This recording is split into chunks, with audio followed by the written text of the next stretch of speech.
Welcome to New Comic Book Wednesday. Today is December the 18th, 2019. It is the biggest single comic book drop of the entire year. The next 2 weeks, you're going to be seeing a lot less books drop next Wednesday. Well, not even next Wednesday. Next Wednesday is Christmas. Speaking of which, if you plan on tuning in next Wednesday, we will be joining you live on Thursday. That will be when comic books drop. So look for us next Wednesday instead to be on Thursday, 10 p.m. Eastern Time. Meanwhile, we have a new guest joining us tonight. But first, the trustworthy, the knowledgeable, the beautiful, the amazing Lady Fantastic. How are you doing this evening? She's like the queen. I'm doing well. I'm doing very well. Happy to be here. And we also have another special guest joining us. He interviewed me a few weeks ago when I was first starting out doing YouTube, and now he's joining me on our broadcast tonight. Tonight we have Tony Fett. How you doing tonight? What is going on, folks? I am in Gotham on business. As you can see, I've got a really nice view out of my hotel window here in lovely downtown Gotham. I haven't had to run into any crazy folks, but the night is young. Well, the full moon is now long since over, so not as many crazy folks, because all the crazy folks are right here in the chat room. And speak of the chat, let's see who we have joining us today. We have Read More Comics. Good to see you. Thank you for joining us, along with Bait the Snake, all the way from Key Largo. We also have Mark Cuddy. Good to see you. Thank you for joining us. Tony Fett is also in the chat room responding to all your comments. We also have Hacks79 joining us tonight. Thank you. Lady Fantastic is also in the chat room. And last but not least, we have my hiring attorney, Mr. Ricardo Jose Rodriguez Vacas. Good to see you again. I know I didn't see you at the comic shop today, but everything got a little screwy. So thank you for joining us. And as always, it was a very, very huge comic book week today. So our topic tonight will be later on comic book buying habits and techniques. So look forward to the later half of the broadcast on that one. But today is New Comic Book Wednesday with Miss Kitty in the center. So going around the room, what comics did you get today? Let's start with Lady Fantastic. So I got a total of 9 comics today and one little turd nugget cat. Okay, let me start. I'm going to show you the ones that I went 50 Cent been looking, but I found the New Avengers 23. I needed this for my run, so it made me really happy. And I actually said, like, I got my own little world, and I found this, and it was in pristine condition. And I only need, like, 23, 25, and 27 to have, like, 1 through 40. And I was like, oh, fuck yeah! And, like, this lady was passing me, and it made me feel like a crazy person. Anyways, yeah. I found Captain America 376. It's part of this Streets of Poison, but it's a newsstand. I just think it's awesome because, I mean, you know, you got like a little Scarlet Witch, not Scarlet Witch, Black Widow doing some donkey kicking here. And then 378 where he's punching crossbones. But it's part of that same storyline. I found this really amazing X-Men Classic number 63, and it's the Storm becomes a vampire. But this art is by Mike Mignola.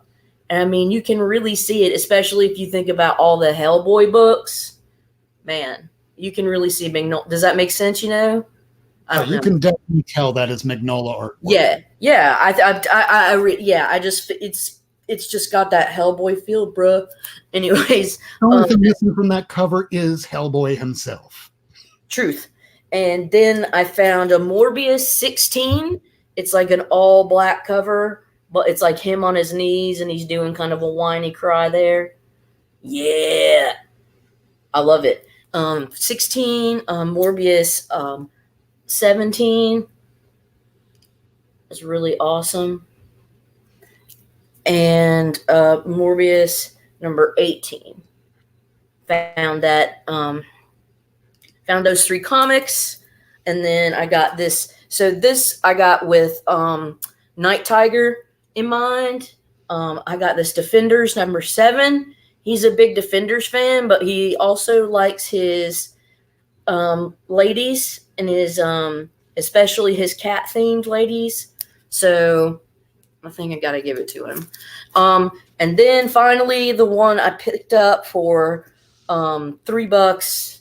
It is actually a nod out to the original Moon Knight Volume 1, number 25. And I have a copy of that. But this is just badass, and it makes me all excited that I found it. That's all I got. All right. So how about Mr. Tony Fett?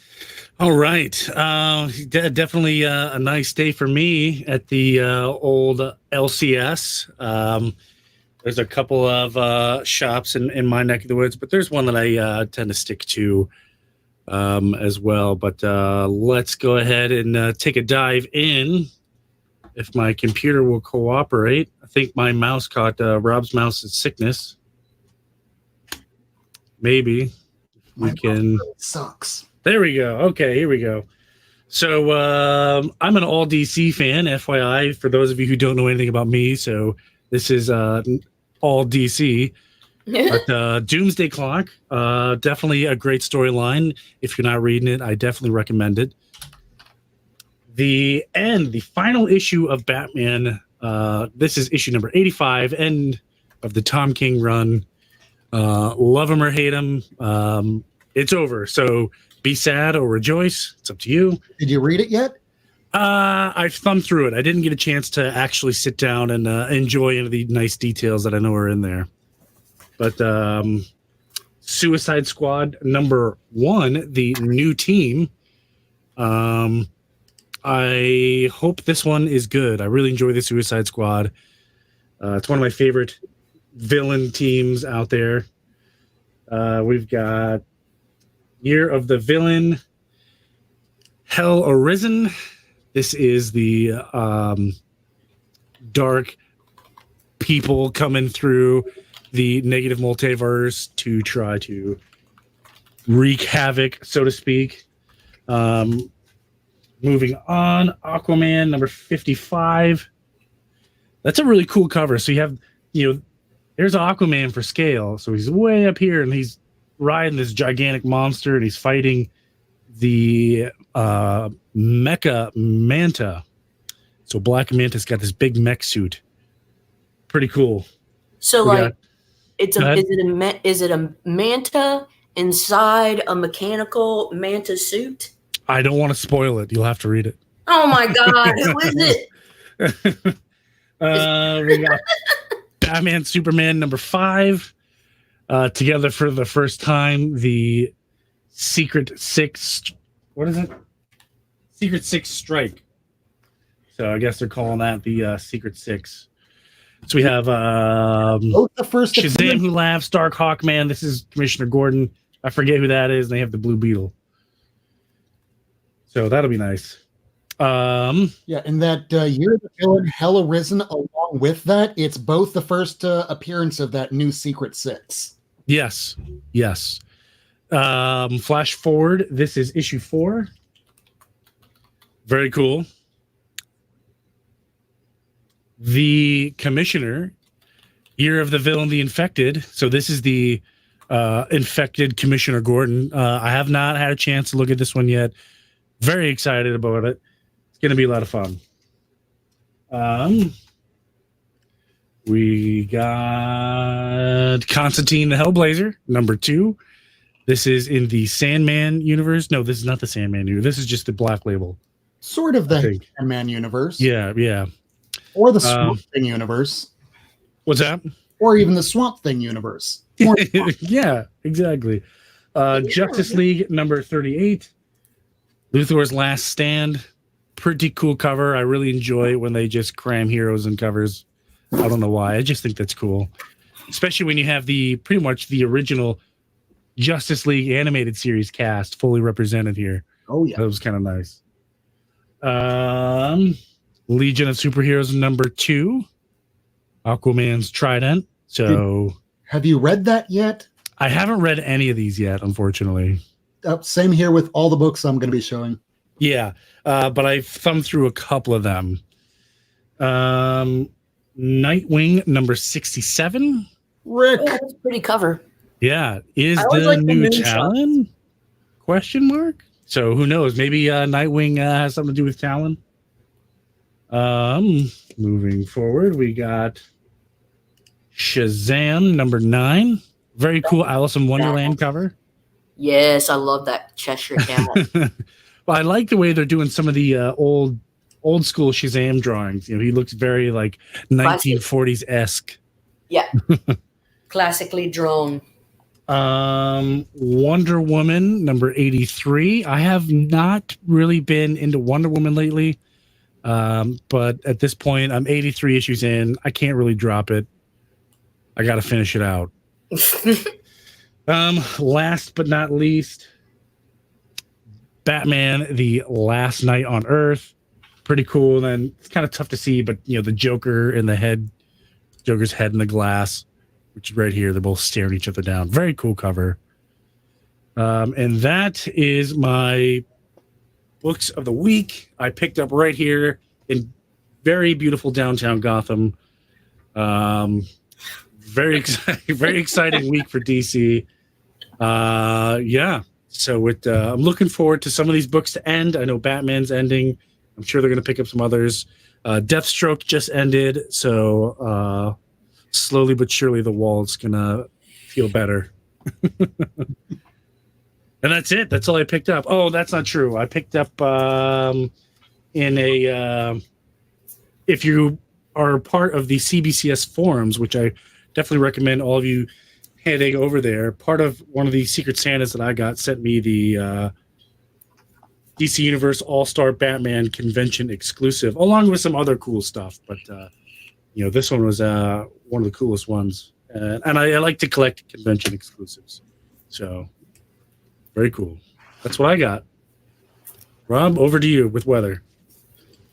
So, there was a lot of, what is in the briefcase? Oh, dear God, what is in the briefcase? I don't even have anything in here right now because I had to already put over here. So I'm just going to jump on over to the next camera so we can go one by one what everything is. And just as I told you, I have read nothing this week. So let's start with the Marvel side because they decided to release every single last X-Men book at the same time. So in order, this is the reading order. Marauders 4, Excalibur 4, New Mutants 4, X-Force 4, Fallen Angels 4, yet strangely, no X-Men 4. Amazing Spider-Man 36, more 2099 crap.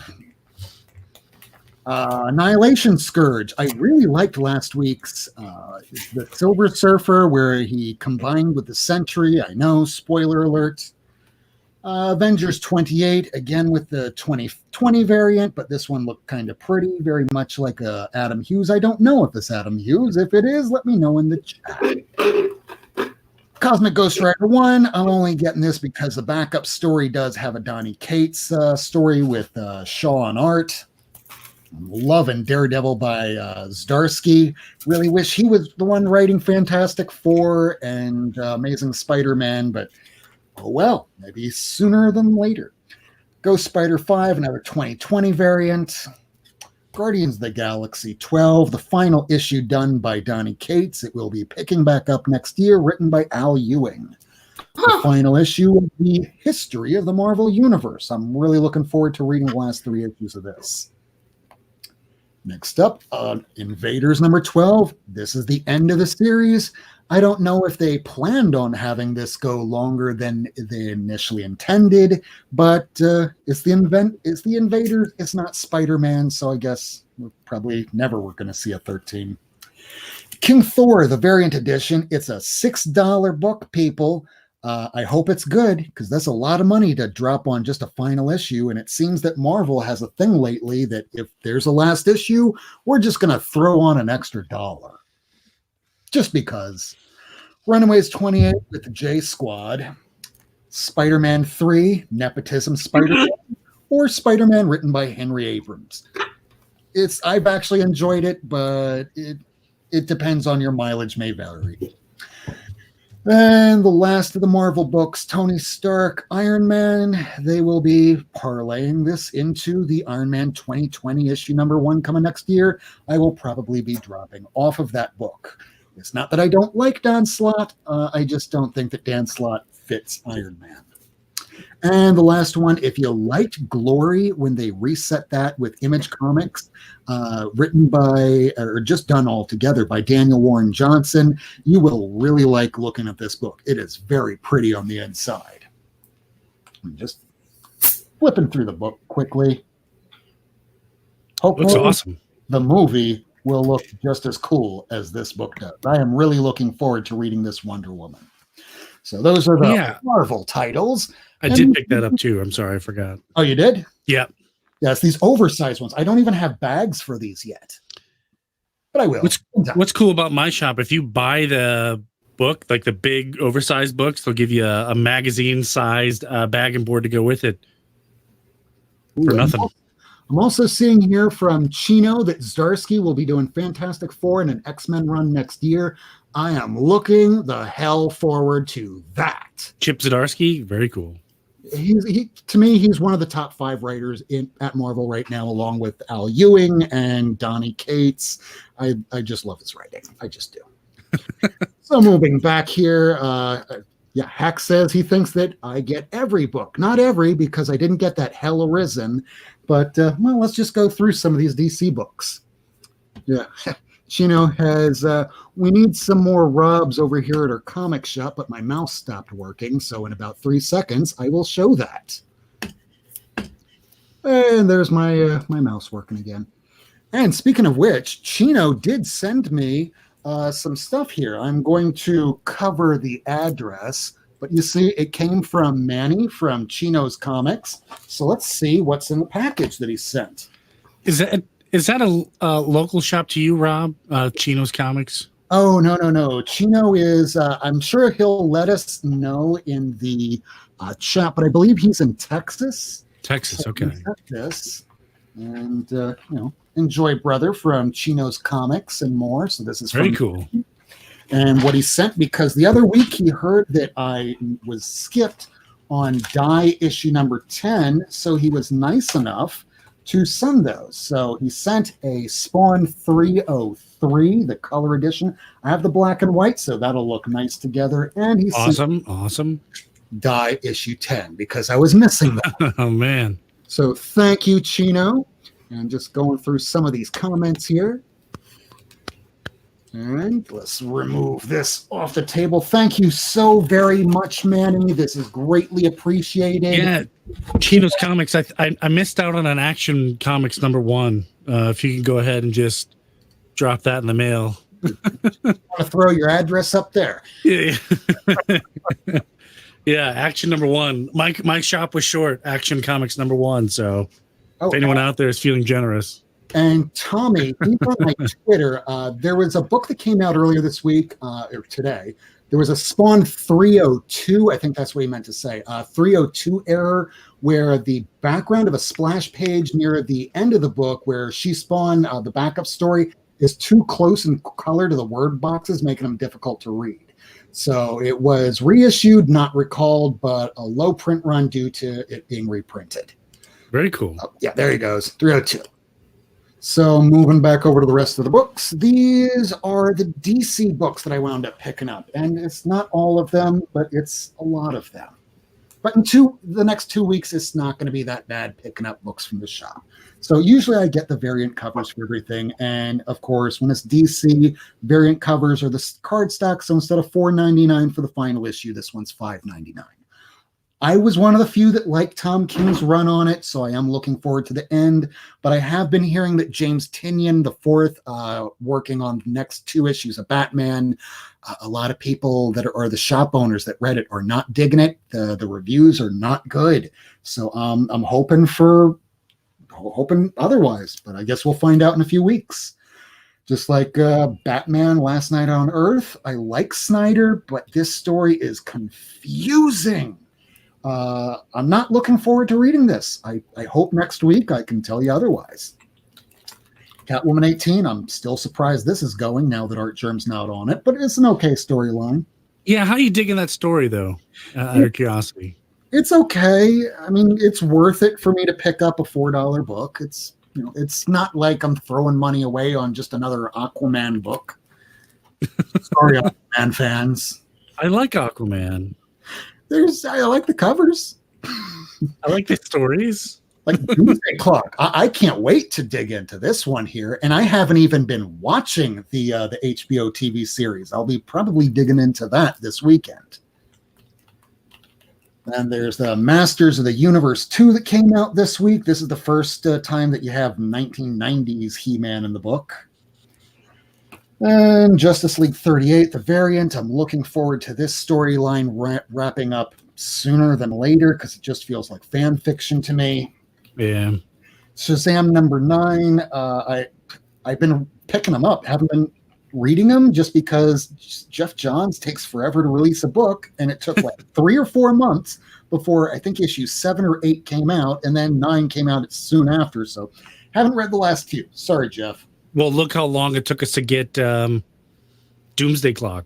Forever. Yeah, they said they would do one a month, and that was like last year. It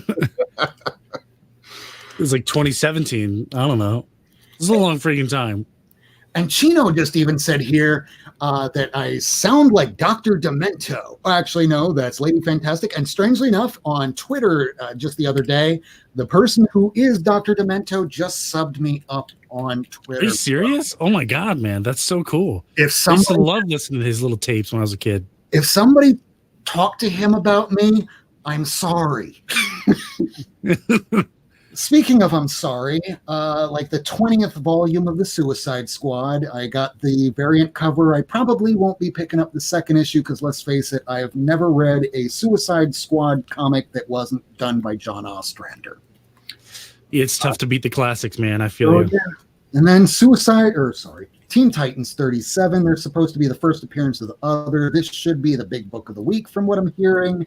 But it's the first appearance of another freaking Leviathan member. And I've hated the Superman Event Leviathan book. So I'm hoping that the rating's better than that. But on second opinion, the Superman run, now that he just outed himself to the world, is now finally readable. I didn't get the Teen Titans one. I'll get around to it this weekend, I hope. Lastly, the Commissioner, number 1, is Paul Jenkins. This guy did a lot of Spider-Man books in the 80s. He did a great Incredible Hulk run. I'm looking forward to reading it. And speaking of final issues, we have here Harleen. There was another Joker Last Smile that came out. But let's face it, out of all the 500 Black Label Joker and Harley books, this is the one to be reading. And okay. Those are the books that I wound up picking up this week. Very cool, man.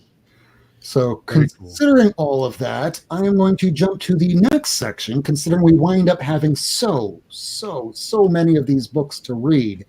And I mean, here we go. Let's just ask this question and throw it around. Do you splurge on comics regularly, or do you save for a single book? Let's start the night with our special guest here, Mr. Fett. Do you splurge regularly, or do you wind up trying to save for just that 1 or 2 or that series that you've been waiting for? And that's a good question. Most of the time, I don't spend on a single book. I'm kind of a perfectionist. If I start a book, I got to finish it, even if about halfway through it, I lose interest. But I have been known to, for the right price pick up a couple of keys.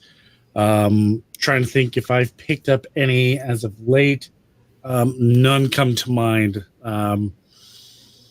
But I always, if I'm going to look at a book, and I never know what I'm really looking for. Like, for example, big fan of Baltimore Comic Con for me. It's one of my biggest cons of the year. I look at that guest list. Who's going to be there? Can I get a cool signature? And then if I, can throw a couple of bucks at a decent book, I'll splurge and save. You have a serious problem. Yes, I'm sure there are many numbers that you can call and get some help. Lord knows I need it. But yeah, that's what I do. If I'm going to splurge on a book, I'm either going to buy it to grade it, buy it to sign it, or both. But for the most part, I buy probably one or two big books a year, maybe. All right. So, Lady Fantastic, what do you have to say on this? I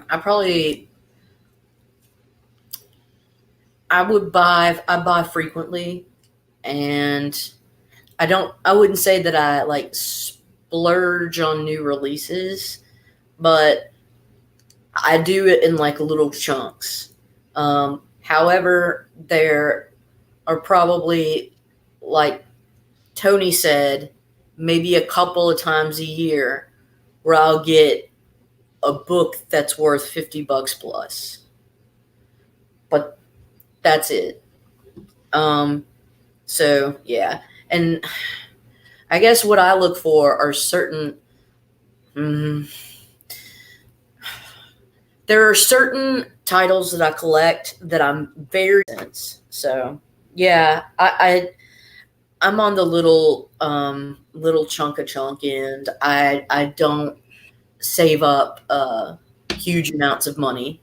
Like I couldn't buy a Punisher, or 129, ASM 129, something like that. You know what I mean? And sometimes I wish I had the discipline to, but right now it's just like, don't know. Yeah, with holidays and coming up, kids. Well, and I'm just going to say this. Look, I just submitted a paper for publication. I do nerdy science shit. And if this shit gets accepted, I'm going to be jockeying for a little and that means Mama might be able to get a comic or two more. So, sorry. Is this too personal? No. We have got to start a petition to get you a raise. No, that's cool. So yeah, those are my buying habits. But I would say that there are differences between how one buys and how one collects. And I would say that the content of what one buys necessarily is an imprint of how you collect, right? So everybody collects differently and everybody has different priorities. And I find it really fascinating the way people do prioritize and collect. Like Tony has done this signature thing. And like, dude, I've never seen anybody do that before, but why wouldn't they? And that's a really cool thing. Honestly, I'm a little scattered. I have a few titles that I really focus on, and I have a lot of discipline towards getting stuff, but the rest is just kind of like, pfft. And I know that I know I could do better for myself in terms of pleasing myself, like with getting the books that I really want. I've gone on a little bit too long, but Rob, now you do your shit.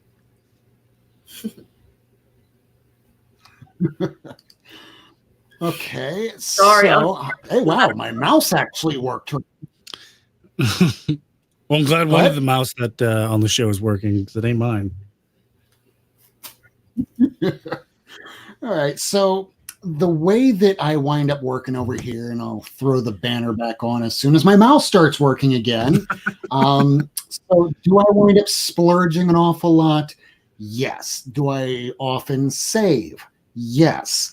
Problem is, does that conflict? Also, yes, I spend an ungodly amount of money on comic books because sometimes I just wind up doing nothing more than working about 15, 18 hours a day.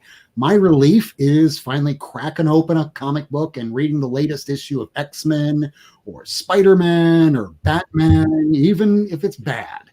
And sometimes a really bad comic book is something I'm looking forward to because at least I have something to bitch about.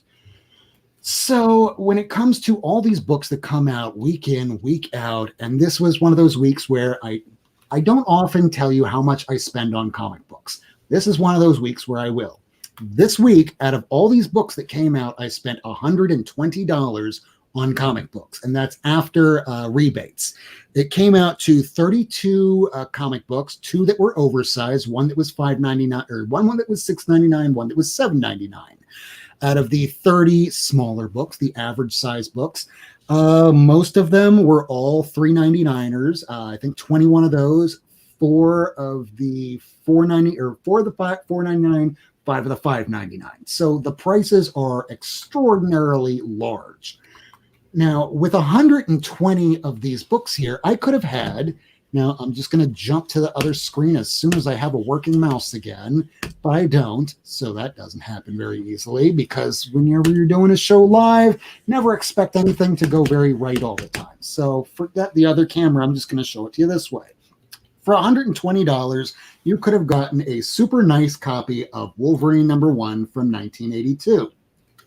Now, if you were planning on just reading either the new comic books or just that one, this will take me about 10 minutes. All that will take me the entirety of the weekend because I'm a slow reader and I appreciate looking at the art. But Lady Fantastic, myself, and Robert Galvin, we did an auction back on Black Friday, which everyone's books finally sent. So upon doing that auction, I got to find out how much stuff really goes for. And I put out a entire series, 1 through 7, of Savage Avengers, along with the annual, $5, the whole thing. I think I spent $5 on just the first issue alone. So you get to see really quick, when you pay, you're going to be paying top dollar. All these books that I bought today, all cover price. Now, let's circle back around a month from now when Lady Fantastic says, hey, look what I found in the 50-cent bin. That is the honest reality of things. If you're afraid of missing that key book, you're probably going to be better off not getting it. I'm saying that you should read it if you can. I'm not saying you should pirate it. But more than anything, wait a little while.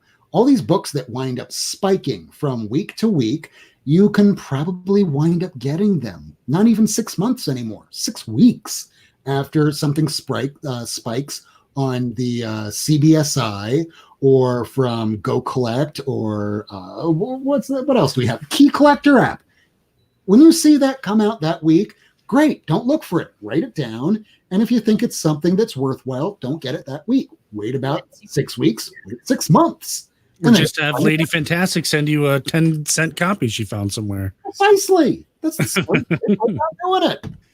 But that's just me. I could be wrong. And no matter what, I will still be going and getting these books every single week and paying cover price and watching Lady Fantastic buying them for 50 cents later. Agreed. Yeah. Yeah. Unfortunately, that's me too. Yeah, dude. Like I found like Ice Cream Man, Oblivion Song, Ascender, all of those things in 25-cent bins. I found a lot of shit in 25-cent bins, and I need to do is like bring my phone in there sometime and like show you like me going through like a bin because it's crazy. It's so fun and it's real. Like I'm not even joshing. But I believe you. I believe you. Telling you. Well, along the subject of how we collect, I want to add something to where you can collect. I mean, obviously, we all know we can go to yard sales and our local shops and whatever, Craigslist. But one thing a lot of people don't understand, and I'm going to go ahead and throw this link here in the chat here in just a second.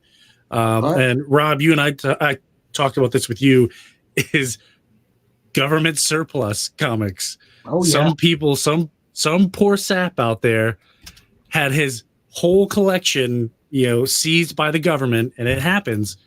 And now they're up for auction.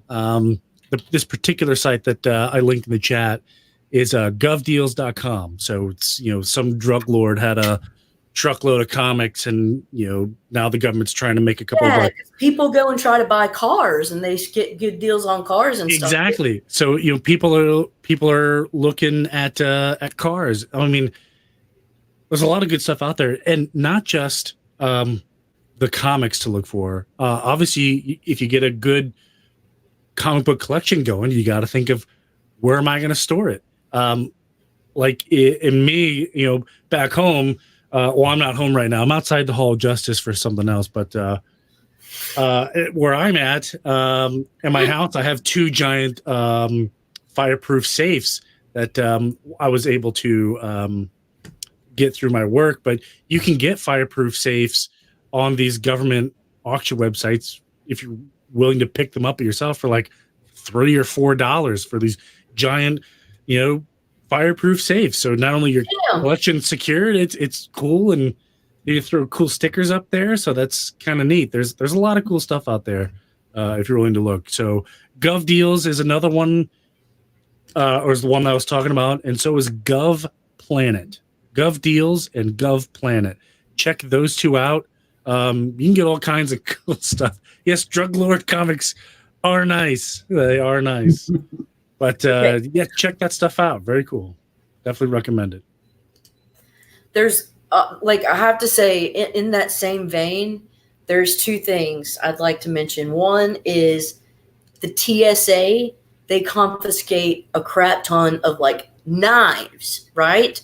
So there are websites on eBay, or there are eBay stores that show some of these really awesome, super nice knives and stuff that are at a fraction of the cost because it's TSA confiscated them, and then these people bought lots of it, or it's the state of Kentucky or something is selling it, and so they do it on eBay, and sometimes they do it in lots. Now, second thing is, there's this store in Alabama, and I can't remember if it's Huntsville or where exactly it's at, but it's where all the unclaimed luggage and stuff goes from all these airlines. And so they resell all of this luggage and stuff, the stuff that's in there. And they have everything, comics included. Done. And one that I have, an app you can get for your phone is called Estate Sales. Now, I've been telling you this for a few weeks now. You have Silver Age Dave that was the one to initially tell me about it. Now, Estate Sales every Friday at about 10 o'clock at night, they usually start posting all these pictures, and through those pictures, you might be able to see a tiny corner of a comic book. And that's how he discovered his Avengers 57. It was 3 hours out. He drove out, took the risk, and it was like a crack house. He wound up buying the whole thing for just a few $100s. And as he's driving out, he's going, oh my God, I'm so glad I wasn't murdered. He gets to the gas station. The car pulls up right next to him. And he thinks, oh God, now I'm finally getting murdered. No, they had a whole nother full box of Hulk stuff, where even stuff like this was in the box. And he's like, so how much more do you want for it? He's like, you can take it. Take it, okay. Okay. Some people have all the luck. If you don't take the risk, sometimes you're not going to reap the reward. Exactly. But if you're buying these cover price books that come in, week out, especially these one-shot wonders that are no key value, don't progress the storyline, don't further the narrative, and ultimately are generally forgotten. Kind of like that Chris Claremont book that had the art by Bill Sienkiewicz. And it was a New Mutants book right before they restarted the New Mutants book from the new X-Men stuff. So you can pay the $5 or you can hold on to it. And then if you hold on and you hold on and you hold on long enough, finally, maybe one day, you can get that book that you've been looking for so long. Absolutely. By all means, be safe about it too. I mean, if don't be meeting up in people's basements and stuff, obviously for books. Protection. But I've never, I've never really considered real estate, auctions and stuff like that. But that, now think about it, I mean, that makes sense. I definitely want to give that a try for sure. Yeah, estate sales, like where old people just die and they Yeah. got to get rid of all their shit. Yeah, I mean, I haven't had hardly any luck at yard sales or whatever. Craigslist, even. I mean, a couple years ago, people would be like, "Put my comics on Craigslist. Anybody want to buy these?" Now, if you do that search, comic books on Craigslist, it's the reverse. Everyone's like, "Yo, sell me your books. I'll buy your books." But no one's ever putting anything up there anymore. Facebook Marketplace, I've heard people have good deals. Fortunately, I don't have Facebook, so I'm not part of that cool kids club. Definitely like auctions, estate sales, and flea markets. Man, like these 25-cent bins, dude, if you're willing to take the time, you will find some friggin' awesome stuff. But you have to take the time. Absolutely. Go ahead. I was just gonna say I enjoy going to like Second and Charles and digging through their $1.50 bins, but haven't find anything quite like Lady Fantastic finds, but maybe someday. You guys need to come to Nashville. It's crazy. No offense, but I'm not driving to Nashville for a couple bucks a book. Where are you at? I would. I'm in Pennsylvania. I mean, no thanks. All right. I'll get over it. Yeah. Some people find good stuff, others don't, but I have another good one. It doesn't matter who the person is. Let people know in your life, even people that you meet, just by a passing sentence that, I'm into comic books, especially if they're older. If they're in their 50s, 60s, absolutely. 80s, and 90s, just have a passing comment of, yeah, I read comic books, and then just go to another topic. And then they might say, yeah, I still have a few of those. You think they're worth anything? And that's how I got some of my bigger my older Shazam books. Just helping out a neighbor, elderly lady, cut a grass, whatever, and they're like, "Oh yeah, here, you can have your couple bucks, but here's some comics. I know you like your comics." So I got some really cool books just by helping out neighbors. So that's definitely a source. And Ricky here, he has another good one. His friend is the manager over at Barnes & Nobles in Nashville, but that's not what I wanted to mention. Now, the thing about Barnes & Nobles and Borders, if there's any place in your town that's still operating, ask if they have any more comic books that they just have back in storage. Because they're all newsprint. And if they have those old Amazing Spider-Mans, you know that those newsprint books are going to be through the goddamn roof. So just let people know in your life that you're into comics. If there's an old bookstore that's around, hey, do you have any old newsprint comics? And just flip through them real quick.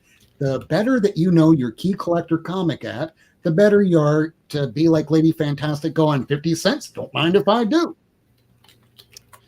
And I've been lucky enough at my LCS to make some good friends with the owners, and he knows in my career I work in the IT field, so if he needs any IT work, usually he's one of the first ones to ask me.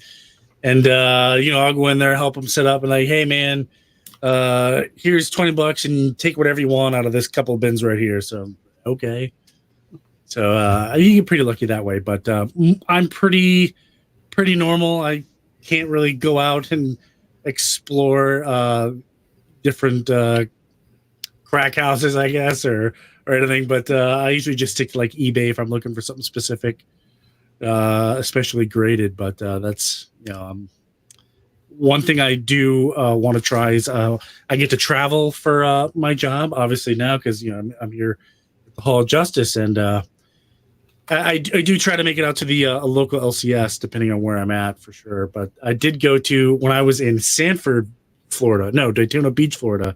There's a few comic book shops up in that neighborhood that are really cool. That's is that near you? I'm not familiar with Florida. Daytona Beach. How far is that from you, Rob? That's about 380 miles north. Oh, so it's close. That's not too bad then. So basically, it's like half my drive to Key West. Yeah, right. You'd be fine. Yeah. I call it Tuesday. lots of resources out there. And right now it's a great time to be a collector because there's so many opportunities, in so many different ways of collecting. It's hard to go against the grain and try to find, a hidden gem. Like you said with Silver Age Dave, he kind of likes to go to the real estate shows. And I remember when I was younger going to conventions, you can get a whole short box for like $10. Now they're like, yeah, $100, you can have this whole thing. Like, come on, man. Yeah, the reality, pick any box that's in this room here. I'm sure that there's a couple books in there that are a few $100, and more often than not, there's going to be a lot of 50 centers. You put a dollar value on that entire box, and it doesn't matter how many of those $100 books you have in there because they just want the lot gone. At the end of comic book shows, especially at the end of comic book shows. At the end? Yeah, they're just trying to get rid of. The ones that try and hit the most amount of places, they just want everything gone. So at the very end, just walk up to him and go, are you trying to get rid of everything and how much for everything? Depending on how much money you have, you might be able to amass yourself a nice collection and open up a shop. Keep in mind, you got to carry it all.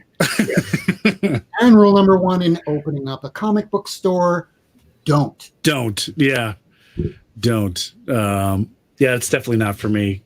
My local comic book shop, fortunately, has been around for about 30 years, and I don't think they're going anywhere. Yeah, the one I have has been around since, God, it's probably like this, at least the 80s, I know, but it's like a family thing, so.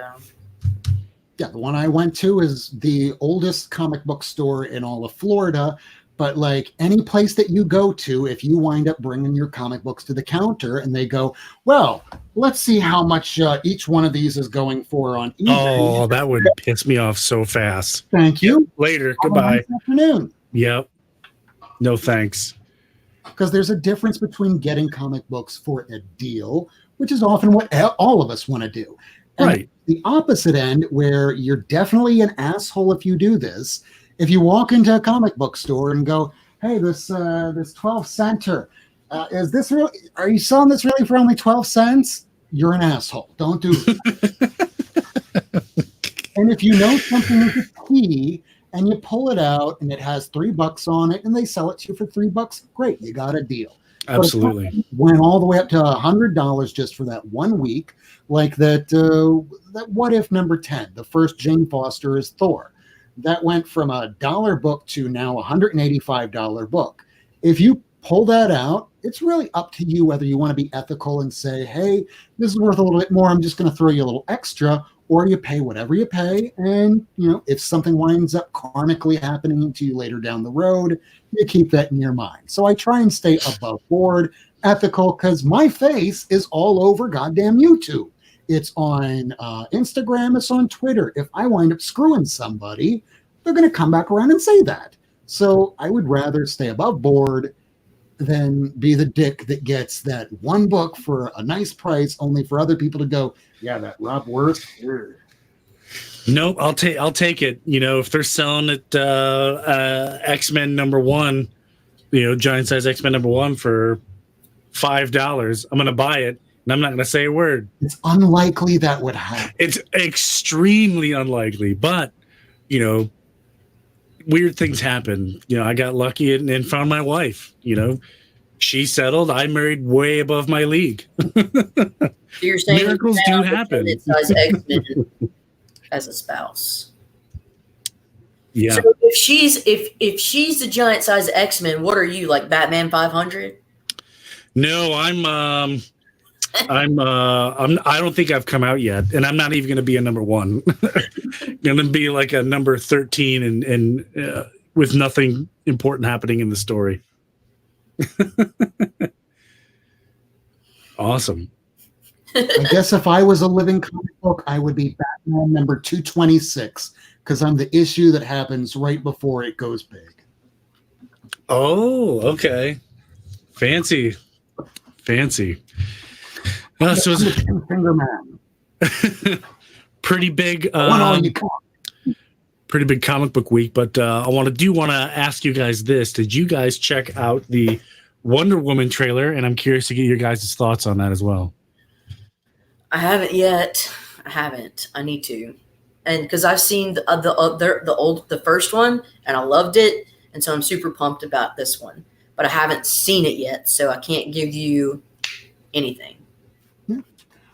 I liked the first Wonder Woman movie. I liked the first half of the first Wonder Woman movie because the second half was just, we've seen every single comic book movie before, and yeah, that was a very not good second half. First half was great. Now, when I'm watching the trailer for the new one, it looks like it'll be very sleek, well made. Where the hell is the actual cheetah?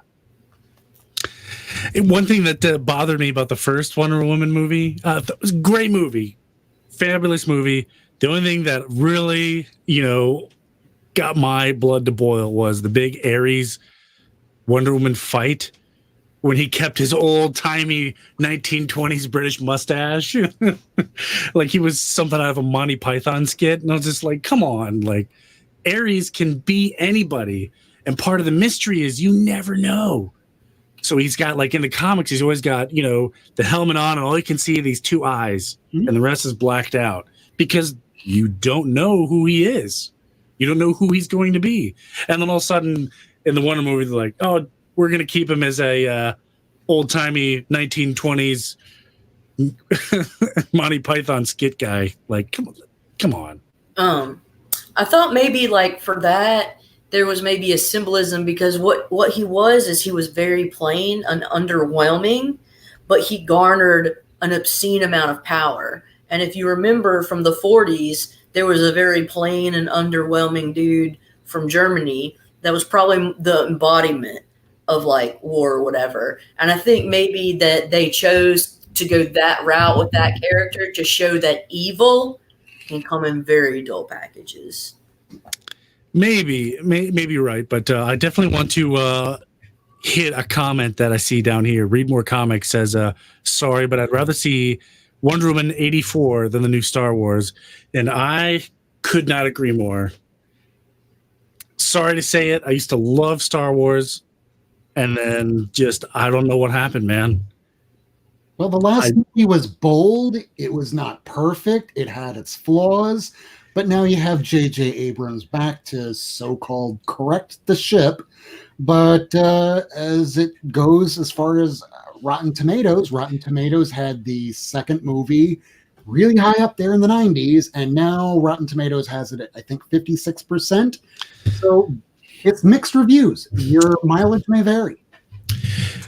Listen, you want to talk about correcting the ship. It is hard to correct a ship that's already sunk. It's already been at the bottom of the ocean.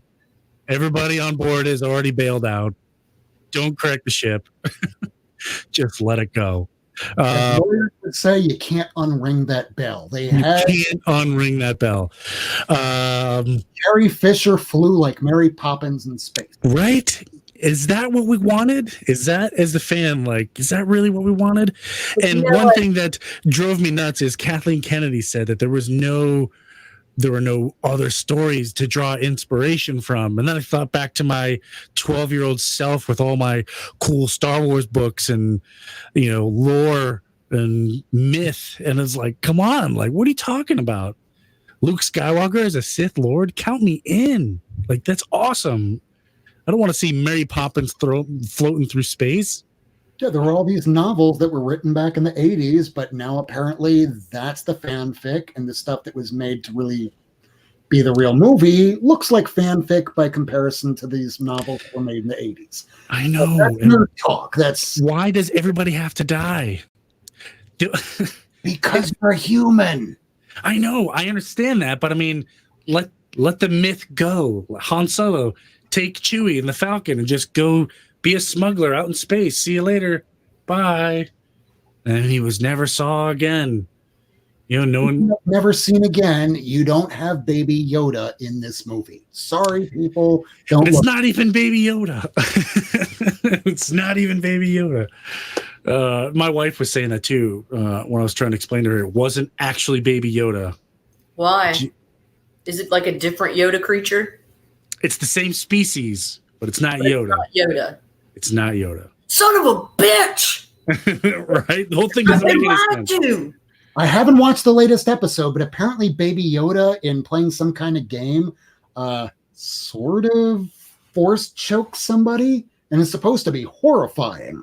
But I haven't heard any nerds start raising arguments about that, because there is no fan that hates and loves more than Star Wars fans. God bless them.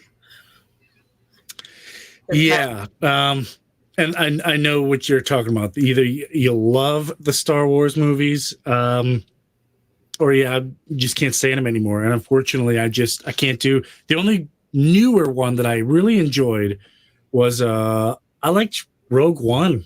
I really did. No, I didn't love it. I just liked it. Of course. Yeah. Well, I mean, it was a cool story about how they got the plans of the Death Star to the Rebel Alliance. That was a really cool story. I fell asleep. So, but if the leaks of this movie are true, this movie's gonna suck.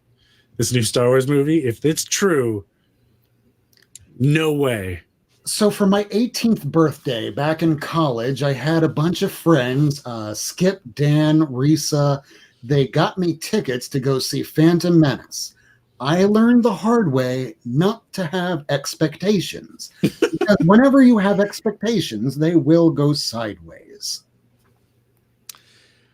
Yeah, but I was like 10 when that movie came out, so it was a great movie if you're 10.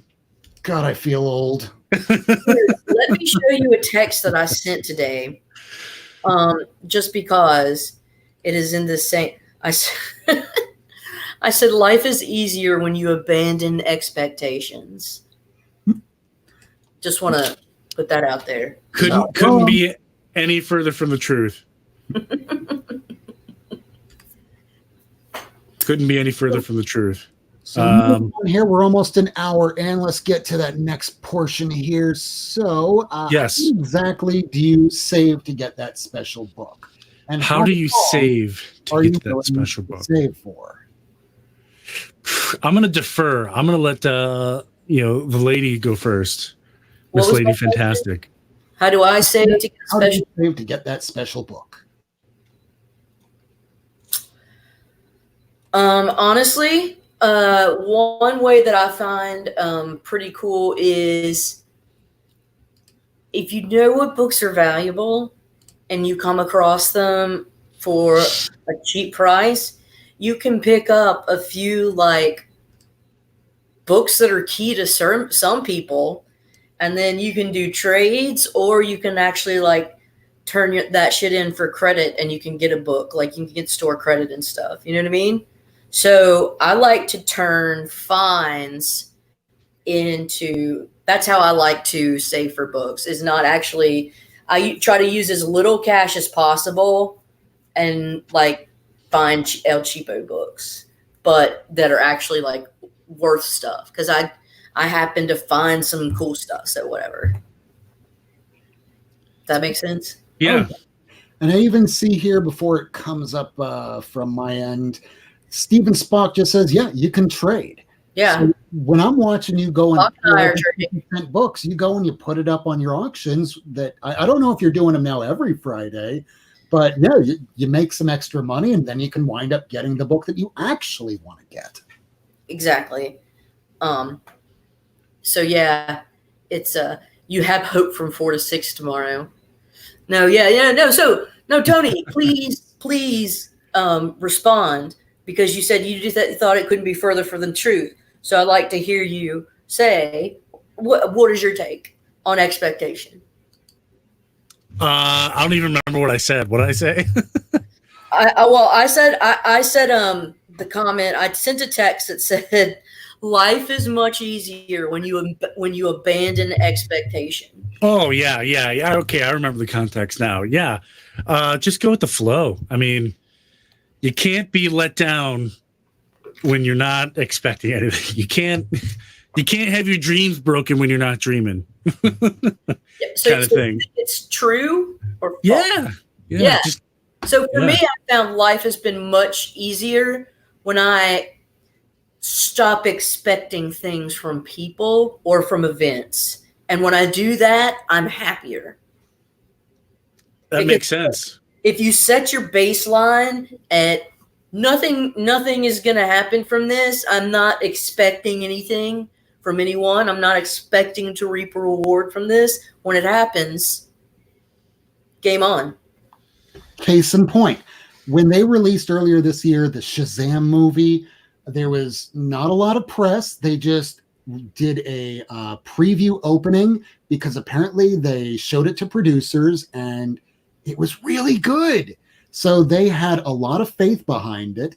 And because they had such high faith, they went, you know what? We're going to release a preview about a month ahead, and we'll just let people have word of mouth. We're not even going to have to advertise this thing much.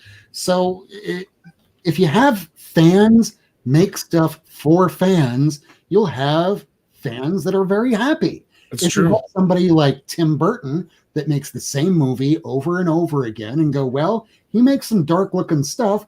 How about we have him make a Batman movie? He doesn't read any Batman comics, has Batman murder all over the place. And when Kevin Smith finally gets him to go, hey, why didn't you read any comic books based on Batman? I don't read comic books. Comic books are stupid. Yeah, and it shows in your Batman. It's true. Okay, dudes, I'm gonna have to get off. I'm tired. I'm an old granny, but you guys need to continue. And I'm sorry this has been a little abrupt, but I just need my sleep. Go for it. Yeah, understandable. And I think there's actually there's published articles now saying that ladies need more sleep than men. Oh, I must be a lady then. Hey, lady. I would say No, hey. rest, but it would take 100 years. Yeah, I'd never wake up if I got beauty rest. That's true. But yeah, see you later, Miss Lady Fantastic. I had fun. Always. This is cool. This is awesome. I wish I could stay longer, but my brain is shutting down. Mine hasn't worked for months. All right, dudes. Well, I will talk to you later. And thanks for coming on, Tony. Hey, And, no problem. thanks for having me. And you guys, be good. Don't get arrested. Yes, don't die. And at the end of the day, if you're not dead and you're not in jail, I call it a win. This Have is a great true. afternoon, a great evening, and a good morning. Thank you, Lady Fantastic. There's a couple questions in the chat I wanted to address real quick. A few of them were directed at me directly. First one is, where am I at right now? Right now, I was in the Hall of Justice. I got transported. Now I'm up in the Watchtower. So reporting live from the Watchtower. And another question was, what are your thoughts on the Joker movie? Thought the Joker movie is awesome. One thing I don't want them to do is realize, holy cow, we just made a truckload of money. We should make sequels. Move on. Joker movie is great. They're making sequels. Money. I know. I think it drives me nuts. They should just let it go, and just let it be its own a movie. But that's mine. But what was the other question that I punted on? I forget. Which one? Lady Fantastic answered it first, and then I forget what it was. Let's get right back here. It was, so how do you save to get that special book? Okay. To me, I'm very old fashioned. I just work a lot of overtime. Right now, this is a busy season for us, so there's a lot of overtime that's available. I don't have to do it, but it's there if I want to. So that's short and sweet. That's how I do it. Just work a couple extra hours if I'm looking for that special book, whether it's raw, whether it's slabbed. That's how I do it. I usually come in an hour early and stay an hour late. Yeah, I'll have a bunch of hours in no time. And depending on what state you live in, obviously your overtime hours are different. But for me, it's awesome where I live. So it's pretty cool. Loving the OT, getting the extra cash, or I'll just charge it. But no, that's how I do it. I'm old fashioned. I literally just save for the book I want. Just work harder. That's it, man. And as for myself, I have 3 little funds going. I know that every week I will spend anywhere in and around about $100 a week. If I have a little bit extra left over, I put that into the fund for the middle of the line books. Anything between about $10 to $100, whether it's Judge Dredd #1 or hopefully at the beginning of next year, that Marvel Winter Special, the first appearance of Squirrel Girl. So those I will try and splurge on all at the same time, just blow about $200-300. But if there's that one book that I've been looking for, like this one that I've been trying to get since the beginning of the year, I will just wait and wait and wait. If I see one that has some dings and nicks on it and I can get it for a great price, great. But if the person says, wait, let me see how much it's going for on eBay, I say, thank you, have a nice day, and I keep looking. eBay will be the top of the line when it comes to price points for top 10 books. So if that book that you've been looking for all year becomes a top 10 book, congratulations, you're going to have to wait about 4 weeks to 6 months before you can finally get it. I wound up getting this about 2 weeks after it hit the top 10 because somebody that pays zero attention to that said, yeah, I have it. You can come by my storage facility and get it. So I did in the middle of Cracktown. And right as I pull into that gas station, I have 4 gentlemen, young kids really, get out of the vehicle. And the one goes, yeah, I fucked that kid up. Okay. Sunglasses. They're not in my pocket right now, so you can't see it. So I'm like, just don't look at them. They can't see your eyes. They can't see how afraid you are. Oh shit, oh shit, oh shit. I'm going to die. I'm going to die for a comic book. Don't die for comic books. No matter how much you like your books, nothing is worth dying. Because if you're dead, well, all this stuff here, however much money you paid for, your mom or your girlfriend or your mother or your boyfriend or your husband is going to go, I don't know how much stuff this is worth, but it takes up a lot of room. Craigslist, come pick this shit up. And give me $10 for the whole thing. Because, I mean, I say it jokingly, but a lot of the time when I wind up saying, you know what, I have like at least 62 long boxes at this point, and at some point I'm going to have to move. I know that's not going to be next week or next month, but at some point that's going to happen. I would rather be carrying around a single, and I'm just using this as an example. Let's just pretend this is Action Comics #2. It doesn't even have to be a #1. I would rather be able to carry around a single thing that's worth a lot of money than box after box after box after box until you're like, my arms are falling off. I'm fall off, man, boy. And that's what I'm afraid that's going to happen. I'm going to, go out there and get hit by a bus or something. And my wife's going to walk into my office and be like, look at all this junk I can just get rid of now. Giving away to the neighbor kids, all that good jazz. But it's going to happen. But I want to throw a question out there to the chat. And it's kind of inspired by you. Has anyone ever been out there hunting for a book and has been in a awkward or cringy scenario? And what was it like? As for How a cringy as you can get. And here's what we're going to do. We're going to make this interesting. The cringier the story, the better. The best story gets a $10 gift card to newcadia.com tonight, giving it away. So we'll check back in the chat. Let's give them 10 minutes to put your stories up there. Yeah. We're still waiting for Matt, the boy who had 7. He is dealing with family, so that is a lot more important than this expensive paper that we're talking about tonight. Yes. So let's put your cringy stories up there. I'll pick a winner, and then that person will get 10 comic book dollars. How about that? Yeah, that's pretty cool. And I still have Night Tiger that I need to send out initially 1 book. Then it became a month after, and I went, okay, both books. Now it's finally 3 issues in, and that's that Marvel Action 10, 11, 12, the Venom books for children that apparently correlate now to the Venom universe for the movies, because that somehow works. Right. Geez. Yeah. Here's a question for you, man. A lot of people in the chat might not know where you live. You live in a very unique part of the country, very, very cold part of America in Florida. Oh, my place is goddamn freezing. I live in Miami. The only other person here that I know that's in the chat room that understands the way Miami work is Ricardo Bacchus.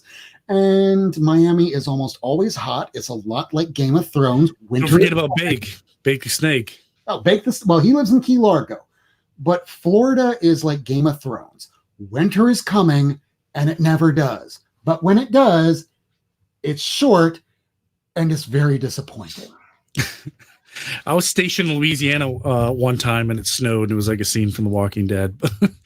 But yeah, a question for you is: since you live in a very humid part of the country, is that something you keep in the back of your mind?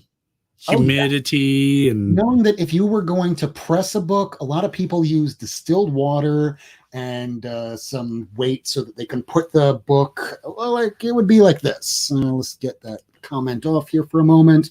I'm not going to put the Werewolf by Night that way. So let's say I'm going to use my vape as like two of these things standing up. So the water would be right where my fingers are, and right above here is where you'd put the book. So that way it gets nice and a little bit wavy, so you can finally put all the pieces of paper and parchment and everything into the book to get it ready for pressing. So if you wanted to introduce humidity to a book, so that way you could get a nicer flush sort of press, Florida's a great place. You barely even need that distilled water to get the humidity in the book, because we just live in that damn place. You just go outside and press a book. You have to go outside and leave a comic book near the pool for about an hour, and I can bring it back in, and I don't have to get that extra bin. That's don't awesome. actually do that, but I've noticed it when I've You could. I'll go out to the pool because the house that I live in, she has a pool. So I'll be outside and I'll have my vape and I'm reading a comic book and I'll have a stack next to me and I'll leave it out for like an hour or two. I come back and I'm like, oh my God, what the hell happened? And yeah, it gets a little bit wavy because humidity. Welcome to Florida. Florida sucks. For that, at least. Oh, yeah. Yeah. Luckily, I live in a part of the country that's not really a problem, but I mean, I can't imagine living in Florida with hurricanes all the time, and you've got a great collection that I'd be worried about. So I don't think I could do Florida.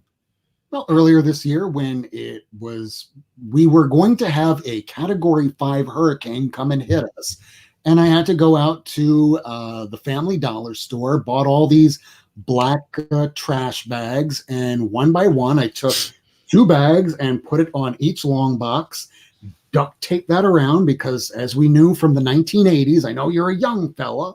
I know, don't say okay, boomer, not a goddamn boomer. So back in the 80s, if you wanted to fix something like a flashing light on a VCR, how do you fix that? Well, if you don't know programming, duct tape. Electrical tape, yep. Yeah, electric. It fixes everything.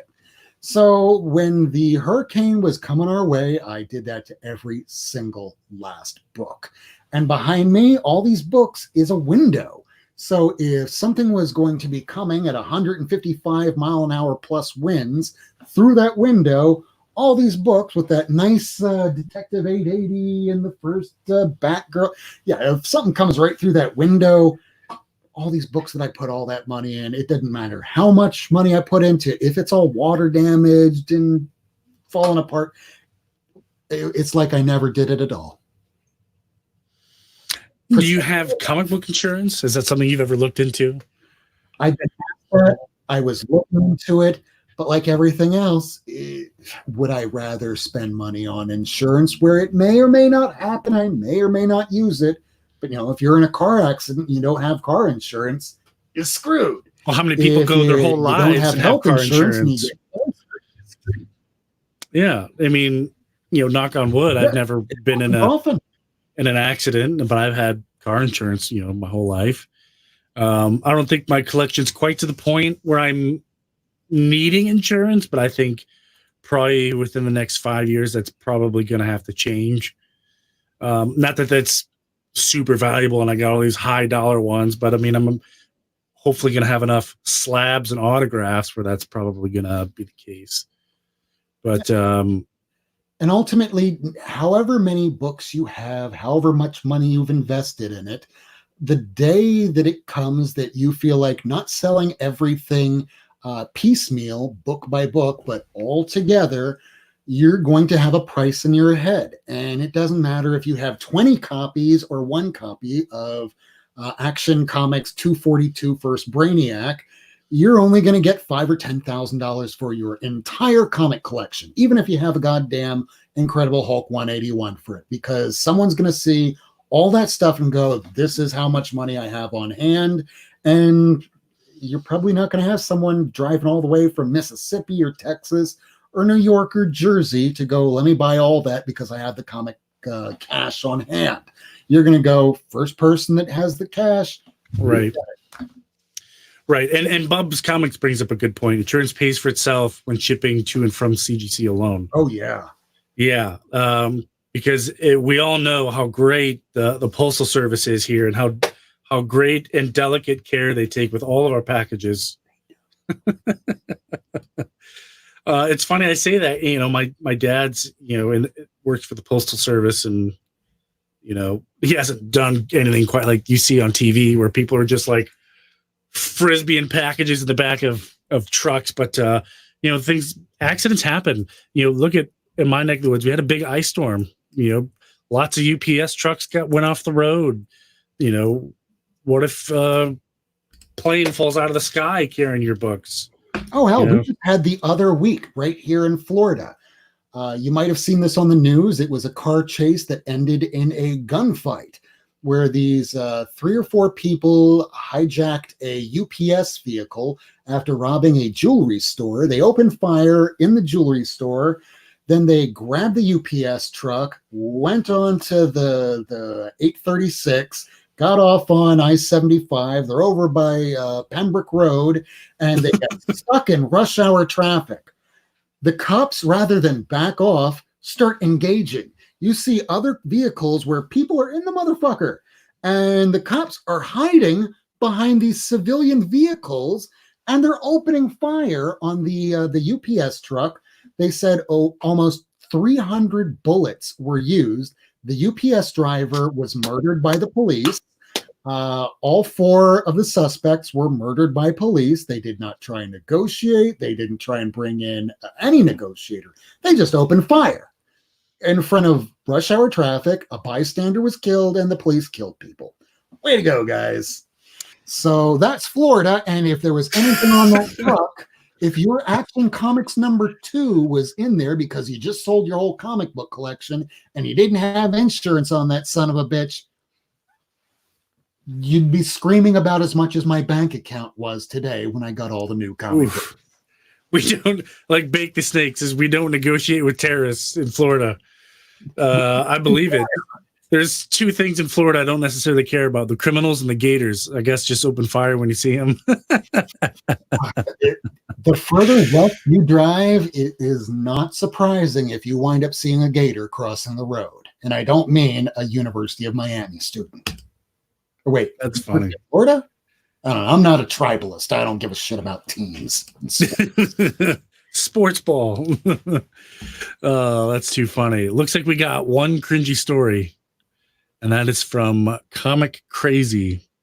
It says, cringy story. I bought a beautiful ASM number 129, First Punisher. It was listed for $110. After I bought the comic, I got a call from the LCS asking me to check the price. It's apparently $1,100. Wow. Yeah. That's crazy. It was a beautiful copy. They accidentally listed it wrong. I see that. Sorry. Bye. All the time. It's an honest mistake, but there's, as I would put it this way, if something happens once, it's a coincidence. If it happens a second time, it's a pattern. Like, there's this guy that is on eBay right now. I won't say names because, again, liability. I'm not an attorney, but I know enough not to try and implicate myself. So when I saw on eBay that this guy was trying to sell a first appearance of, and I know I have it back here somewhere, or maybe I don't anymore. Well, you look for that. The other half of the story is they couldn't live with the guilt that the clerk missed it. So that person brought it back to the LCS. The LCS wanted the difference in price. No, thank you. Didn't even kick in a discount. So that person brought back $1,000 book they paid $100 for. And the LCS didn't even thank them or give them a discount or help them out. See, sometimes being nice, you talk about karma, you could have just kept the book for $110. Could have just kept the book. Well, Mr. Bolo on Comic Tom 101 earlier this week, he had a story where his car was stolen and he was calling around to the different comic book shops, and he discovers this one was the comic book shop that bought all of the books that were inside the car that was stolen. And as he calls, he's like, "Hey, do you have these particular books?" Like, "I don't know. Let me write them down." He writes nothing down. "Okay, well, if it comes in, I'll let you know."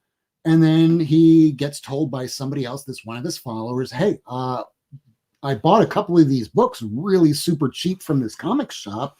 You might want to check it out." He goes to the place and it's sketchy. Your intuition, your stomach will tell you if something's right or wrong. And if you decide to listen to it, hey, you came out ahead a winner. If you don't listen to it and you get screwed, well, you should have listened to your intuition. It comes all the way back from the dawn of time from humans. That's why you have it. You listen to that shit. Right. Comic Crazy, I'm going to declare you the official winner. Get with me on my Instagram page. I'm going to put that in the chat, and I will get you your cool $10 gift card from New Cadia Comics. If anyone knows New Cadia or doesn't know about New Cadia Comics, it's awesome. They've got every comic you can think of. And they actually are on sale a lot because the longer they have it, the least expensive it is, the cheaper it is. So if you hear that, Comic Crazy, who just commented with Live with the Guilt, and wait, it is Comic Crazy that won, right? Yeah. So Comic Crazy, go ahead, find Tony Fett. He is on Instagram. There, now I put the right one. I would certainly hope so. As soon as that comes onto the screen there, go ahead and give him a contact. And we were still waiting for Matt to show up. I am just going to check Instagram real quick to see if he messaged me. Oh, yeah. I know that we all have jobs still. And next week, we will be back, not live on Wednesday, but we will be back on Thursday. Comics don't come out on Christmas Day, people, so do not go to your local comic book shop on Christmas. Although there are comic shops throughout the country that got a lot of those books for the next 2 weeks in early. They have them right now. Depending on that shop, you might be able to go in and pick up everything. But then again, I paid $120 for 32 books this week. Do you really need more books, or do you have enough reading material? That's a good question. At what point do we say it's that one? Sorry, I'm dyslexic today. But at what point do we, as consumers of this great media, where do we draw the line for prices? Is it $5.99? Is it $6.99? I remember DC was running the promotion a couple of years ago, drawn the line at $2.99. Well, we're still seeing books for like $5.99. Yeah, so about obviously someone took an eraser to that line. Yeah, it just kept dropping and dropping until it was gone. Yeah. Oh yeah. Hey, Comic Crazy, New Cadia is not my store. I really like it. That's all. I'm just waiting for my mouse to work again so I can ask the question. And we'll probably wrap up shortly here, but here we're just going through the questions. So, what is the most important technique that you've learned altogether or recently in acquiring your books? That's a good one. Obviously you got to look at your own personal budget. You know, I had to save a lot of pennies to get here at Titan's Tower. So, you know, it ain't cheap. But yeah, I've learned to budget. And that's not a skill I learned in the Army. So I had to learn how to do that. But the most important technique I've learned is just offer people a price. 9 times out of 10, they'll just say no, or sometimes they might counter offer. But especially on eBay, it's definitely a technique that I've learned is to switch to, you know, accept offers, you know, and throw in an offer. Worst they can do is say no. And ask if they, you know, just talking to dealers and stuff, especially at conventions, you know, ask for a deal. Hey, what are you going to give me if I fill up a whole short box? Can you cut me a break or something? You know, stuff like that. And that's definitely some techniques that I've learned.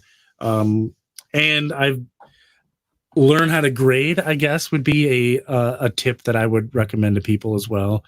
Not learn how to grade professionally, but, you know, look at some of this grading standards for CGC and CBCS. And that'll help you a lot determining the value of the book. So no one's asking you to pay the price of a 9.8 for something that's, you know, a 5.5. You know, it's only going to help yourself down the road. And that's my technique. You know, just talking to people, talk to vendors, talk to people on convention floors, stuff like that.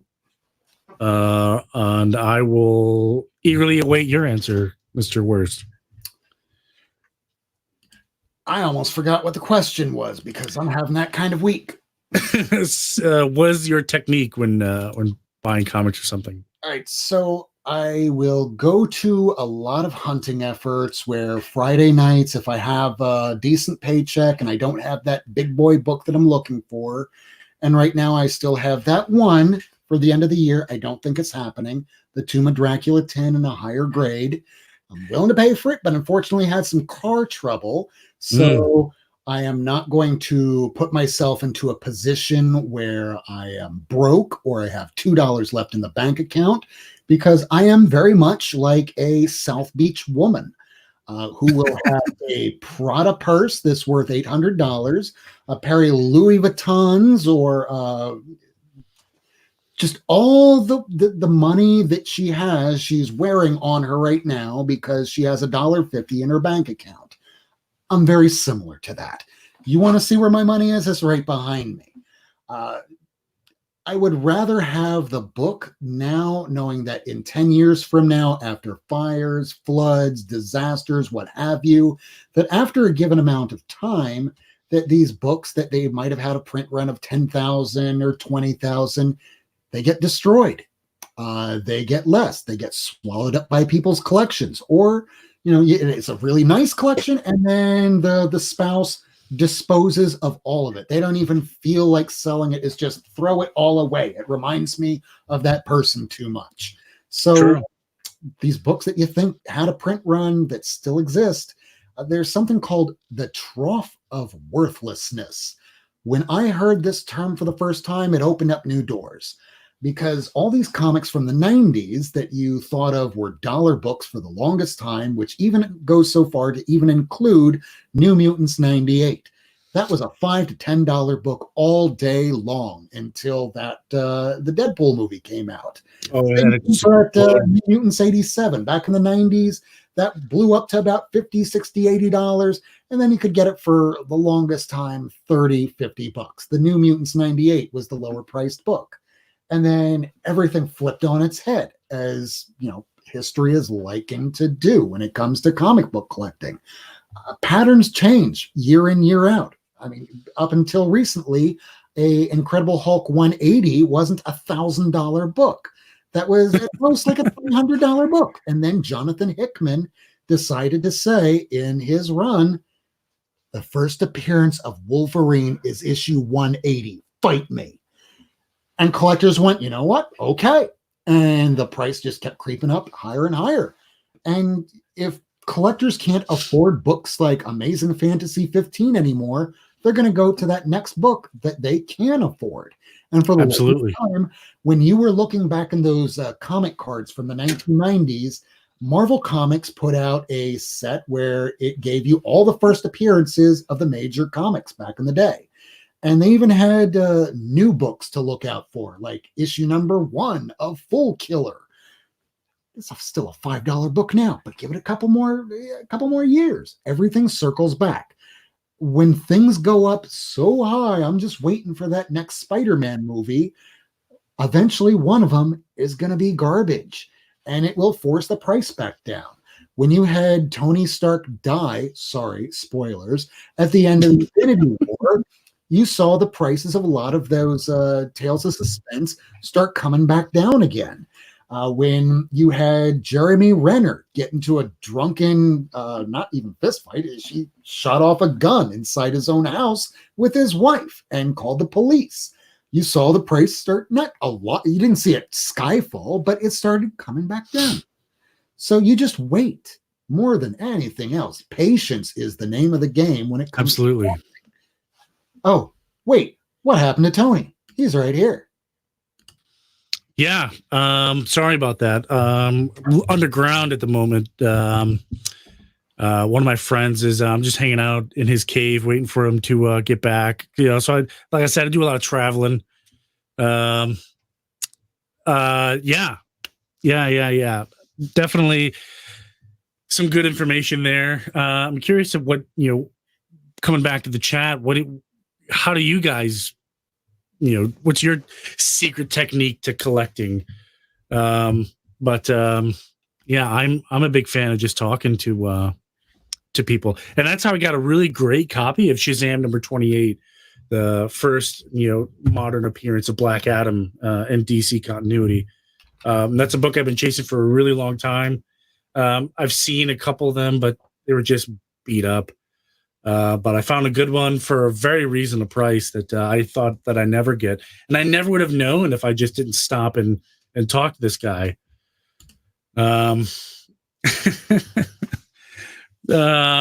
Yeah. So that's, if you take anything from tonight, any advice that, especially that I give, is just talk to your vendors when you're at a convention, talk to your LCS, hit that make offer button on YouTube.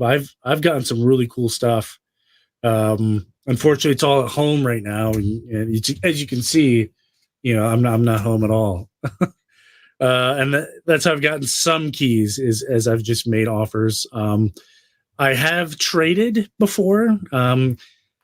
Funny story, I bought a press, like a press my own book, and it came damaged, and they told me to keep it, and they were sending me a replacement. And I said, okay. What I thought they meant was replacement part, because there's only the top part, little twisty thing. Nope, they sent me a brand new press, and they sent me a part to replace it. So now I paid for one press, and I have two brand new presses. So I traded one to the LCS owner that I know, and he gave me, like $200 in store credit. So that was kind of a neat little deal. So that's how I got my first Spectre. You use that to go through a Spectre book. And that'll be another one for you collectors out there. If you're sending stuff out to CGC, and as many of you all know, I don't CGC anything. I don't have any slabs after that auction. They're gone. The ones that were given to me a long time ago by a friend, gone. But if you slab books, or if you just want to preserve them, buy a press. They're not expensive. About 120, 150 bucks, and you get a pretty much run-of-the-mill. They're pretty easy to use. You can watch videos online. There's this guy, Comic Mike. Captain Mikey. Captain Mikey. There's the one. Very good guy. I know him. Super cool dude. Cool. So that way you get to save money. You don't have to pay that extra cost. Practice on some low-budget books.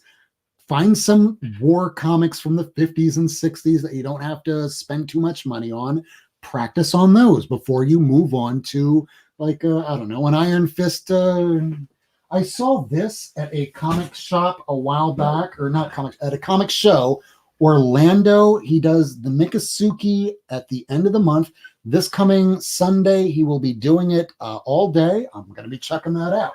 But there's a dealer there that has a copy of this book, and somebody made a very awful attempt. This isn't the particular issue, but he has this issue, and somebody tried to press it.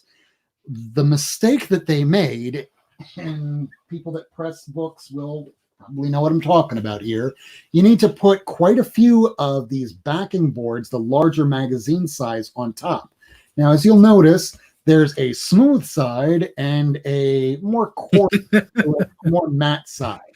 So when this person was putting these things on the tops and bottoms before putting it in the press, he put the shiny side over it. So the shiny side to this very matte paper, because paper from the 1970s doesn't have that gloss, that sheen that these new books have. So when he put it here and left it in the press for however long it was, he went to go take it off, and you could see like the little rips in it, and he was still trying to get $150 for it. Yeah, not gonna happen. Guess what? That's about how much I paid for this. Yeah. This is like very top of the line. Just some dings that I should put through a press, but I just don't have the time, so I don't press everything. Yeah, definitely for those who are on the fence about getting it pressed, definitely recommend it. And don't be intimidated. Even on my channel alone, not trying to plug any of my work or anything, but I have a great couple of tutorials on my channel. They're a little bit buried in my YouTube history, but you can get some really great presses out there for not a whole lot of money, and even some great cleaning supplies to clean some books for under $20. And you can really do some great things with that for sure. And what Barbarian Kung Fu saying here is what he did was with temperature, not the board. So temperature is very important. Don't go over 165. For God's sakes, don't go over 165. I usually do 180. Ugh. I'm just kidding. I don't. Yeah, agreed. You got to cook a comic like you cook chicken, low and slow. Just think that's actually a great analogy.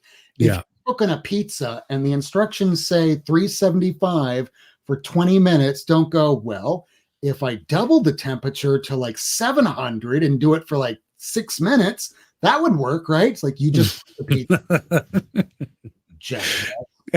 you telling me that that's not true? I found it. You know how many houses I've burnt down trying to cook a pizza? And this will be a baker's dozen once this one goes up. Very good at pretending things didn't happen. Right? Very true. Very true. Yeah. Press. Definitely. I think a press is a great investment. For sure. You can get, I think you and I have the same press. I forget what brand it is. Because I'm not home. Like I said, I'm not home. I'm in this, cave-like environment.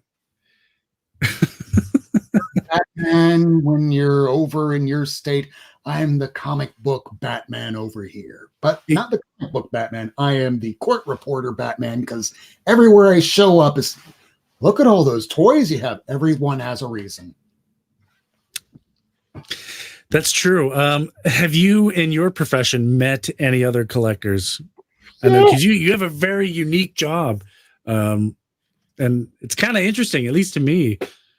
Okay, this guy, you see him right here? Yeah, Ricardo Jose Rodriguez Vacas. I met him in person in a deposition. Told him about the fact that I now do a comic book YouTube show. He goes, really? That's interesting. He watched one of them, and then he shows up to some of the comic book shops I go to down here in Miami. And then during the Black Friday auction, he showed up. Not only did he show up from 8 o'clock and stuck around to the last minute, which was 4 a.m. His wife was like, what are you doing? Oh, honey, I'm on YouTube watching stuff. I'll bet on that. Well, that was really cool. I mean, I never expect anybody to watch my stuff when I'm like, hey, yeah, I'm a comic book YouTuber. first question they ask is, they still print comic books? And if I get a better response than that, they go, oh, that's so cool. I'll just tell them my name. Just look for this ugly mug next to a background of really expensive books, and that's the channel. And then I'll see it go up from like 1, and then it drops. Like, I don't know why it's going.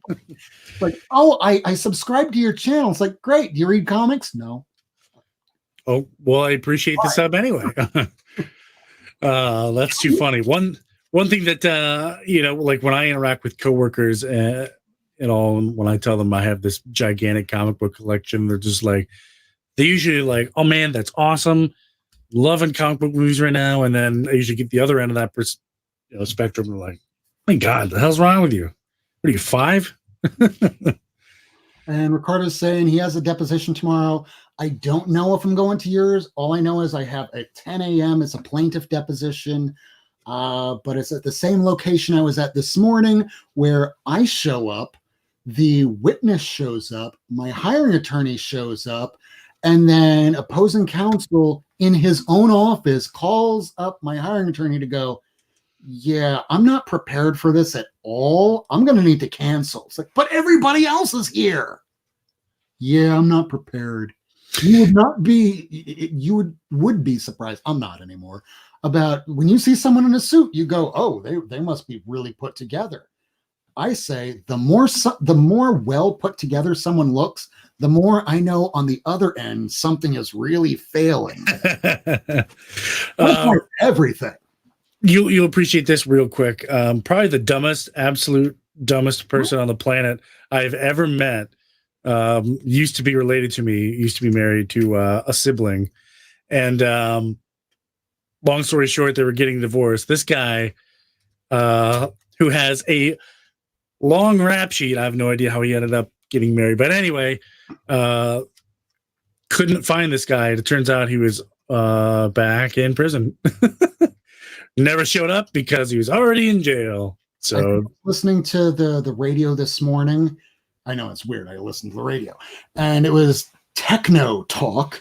And strange. And the guy goes, I know I was telling a story there, and I just forgot where I was going with it. Techno talk, yeah.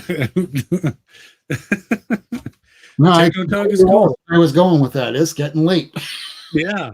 Definitely. It is getting a little late. But luckily for me, I've got a short day tomorrow. I don't have to be there till 10 o'clock in the morning. Well, my day ends at 10:45. Story. I only work 2 hours tomorrow. Yeah, just about hour and 42. Longest we've ever done was that 8-hour freaking auction, where I will do it again when I get a new job that will not take all of my time away, because I was at the comic shop today. The one that I go to now, it's called Frank's Comics. It's in Miami. I know that I have the card here, but you can look it up. It says Max on the outside, and it's run by a man named John. So it's a little confusing with the way that it's named, but it's my comic shop that I go to. I love the place, and I know I was going somewhere with that, and I lost it. Yeah, that's unfortunate. One thing that definitely want to make sure people are aware of is the holidays. Don't forget about the Hero Initiative and its charity. That's very important. It helps out, the artists and writers who make our cool books, because they don't have health insurance. Obviously, Warner Brothers and Disney aren't going to give them any money. So there's a lot of good charities out there. So definitely be charitable this time of year. Take care of each other for sure. Well, before we chat for sure. But before we close out here, I'm just going to throw this out to you. Let's go ahead. Promote yourself. Promote yourself. I knew you were going to do this. For anyone who has followed me recently, we just had the retro review guys on my channel doing some cool stuff, but they've offered me an olive branch and a spot on that show full time, so I've accepted. So I'm going to be a reoccurring guest on the retro review, and that is by the Comic Book Collector and Comic Food 2814, both on YouTube. So that's what I got going on coming up. Got my cool YouTube business cards. That's cool. Yeah, follow me on Twitter at Tony Fett Talks. You can find me here on YouTube. You can go ahead and click on any of my comments in the chat, bring you straight to my channel. Go ahead and sub me up. One thing I'm definitely trying to put together, Rob, if you're interested, please, consider a charity stream. We'll pick a charity or something. We'll figure something to do. We'll pick a cool kids charity, probably something with kids, and then do some kind of live stream, maybe like a 24-hour stream, and then we'll hopefully. YouTube can go 8 hours, then you have to stop the broadcast. So we could just have them lined up back to back to back to back. Could do that. Haven't figured it out, but I definitely want to put together some kind of charity stream because this is the season for giving. It probably won't be till after the holidays, but I definitely want to do something. And that's what I got going on. Not a whole lot at the moment. Oh, that's not true. I'm currently in talks we did the interview with CBCS President Steve Borak. CGC still is on the fence whether or not they want to talk to me and come on my show. But PGX agreed to come on my show and have a chat. We're just waiting for that schedule to open up on their end. But if anyone has had any questions for PGX or about PGX, this is a great opportunity. I bet you do. But although I'm pretty certain that they will probably say, okay, there's some things we really don't want to talk about. So can you not bring it up? Yeah. And things was, and I'm sure you've heard the story because we've read the same chats, that at one point that they had 4 people working for them. And the owner said, here's a set of books. I want you to give it this grade so that we can go and put it up and set it for auction.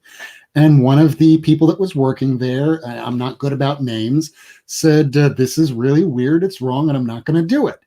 Okay, you're fired. And then he goes on to Twitter and tells everybody, letting us know that there's no there's no census.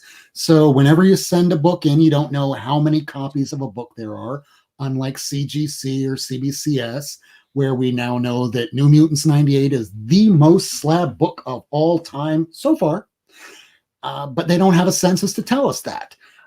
So we really don't know the subjectivity or objectivity of their grading or what kind of guidelines they use.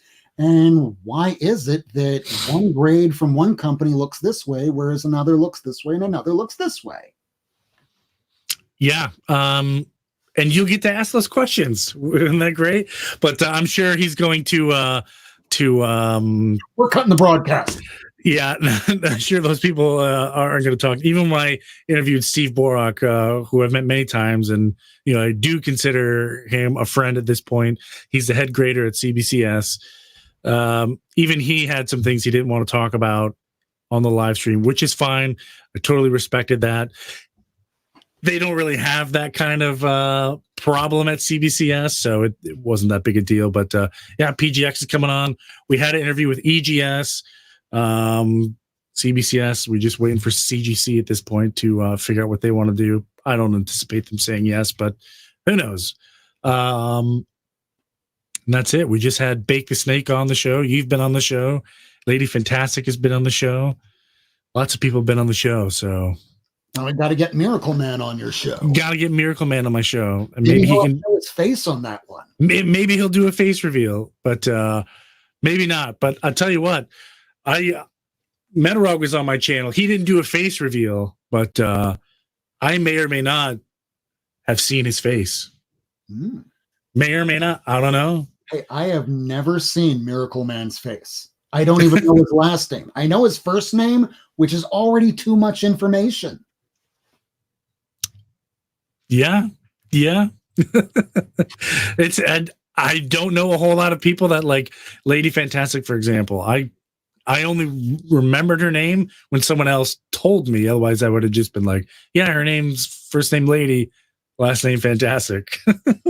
I thought your last name was Fett still. I'm going like, that's really cool. You could be Boba Fett. It's like, that's not Yeah, I get that all the time. People think my name is last name is Fett all the time, so it's nothing fancy. But you, content wise, what do you got coming up? I always look forward to watching the Not Near Mint all the time. So when it comes to this broadcast, and of course my mouse died again because I throw up another banner and blow up my screen. But as soon as that happens, I'll go ahead and do that. But as people already know, that I only do this show once a week, every week. It's on Wednesdays at 10 p.m. Eastern time. I would change it if it helped another channel out, like whenever Comic Gories is doing something, I will use it as a lead-in because I cannot possibly compete with a show where people go, okay, we're going to decide on a book that we're going to select here, and you go and find that cover, a falling cover, go!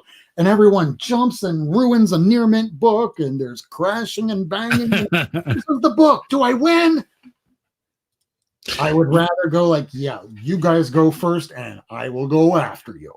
But otherwise, I can't just look at every single person that's streaming to say, yeah, I'll change the times. Because when you're doing these things, I think consistency is very important. And I need some kind of pattern because in my daily job as a court reporter, I'm sent all over the goddamn state. I don't know what my day is going to be from one day to the next until about 8, 9, 10, 11 o'clock at night. I had my boss in the middle of this broadcast going, please respond to your jobs tomorrow. And that's when I jumped out of the text to go, I'm doing a live broadcast, and threw the phone down. This is when I need a new job. So if anybody is watching this broadcast at the tail end here, my name is Rob Wurst. Find me on Twitter and Instagram. I'm looking to get out of this job because it takes 15 to 18 hours of my day and is driving me crazy. Yeah, wouldn't that be nice if we could, all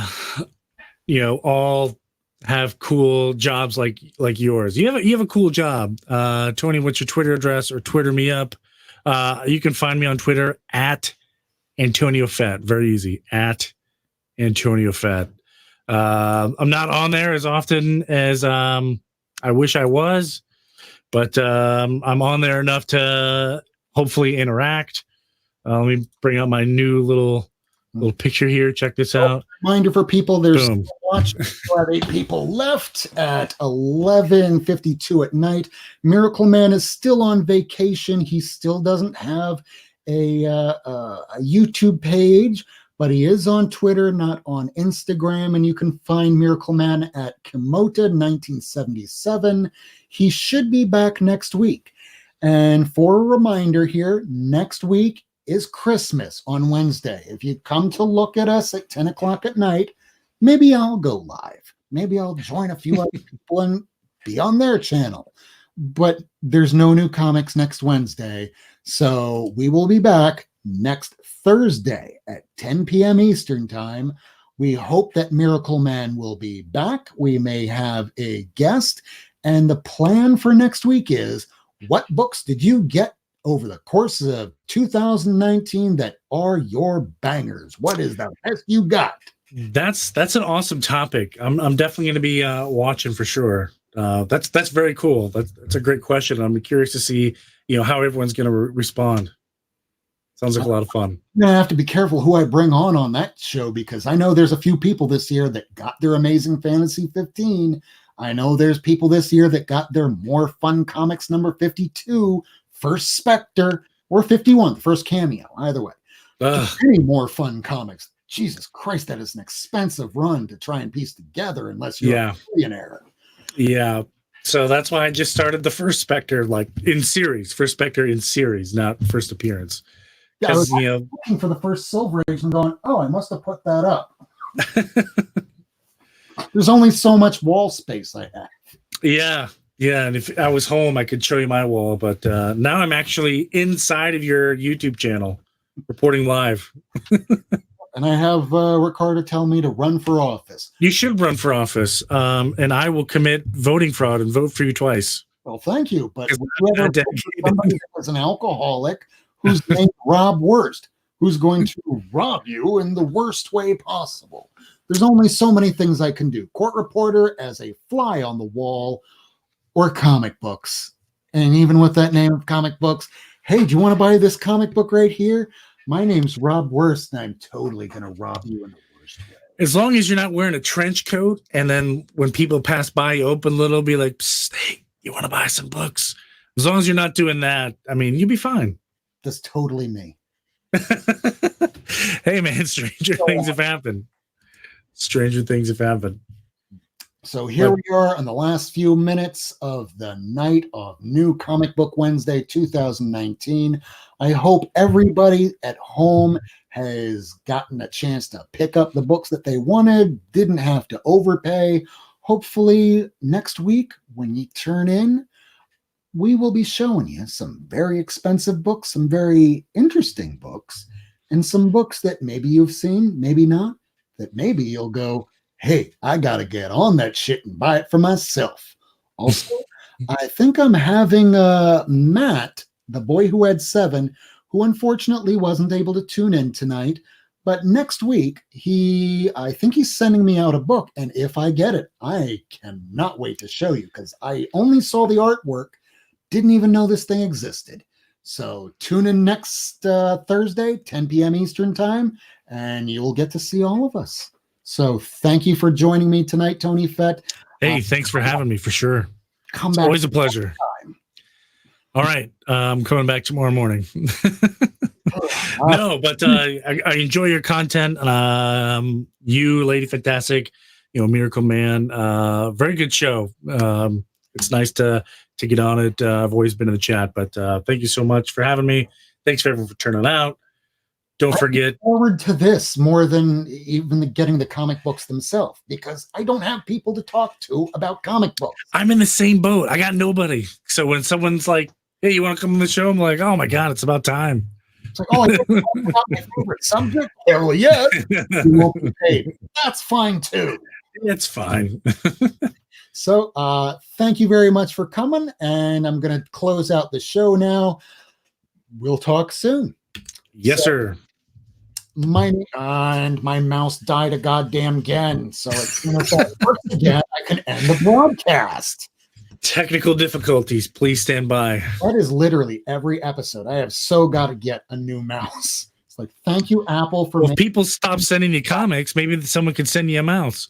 Everybody send Rob a mouse. If you have an Apple mouse that is wireless, or even one that's not wireless, please, I need help. I can't end my show tonight.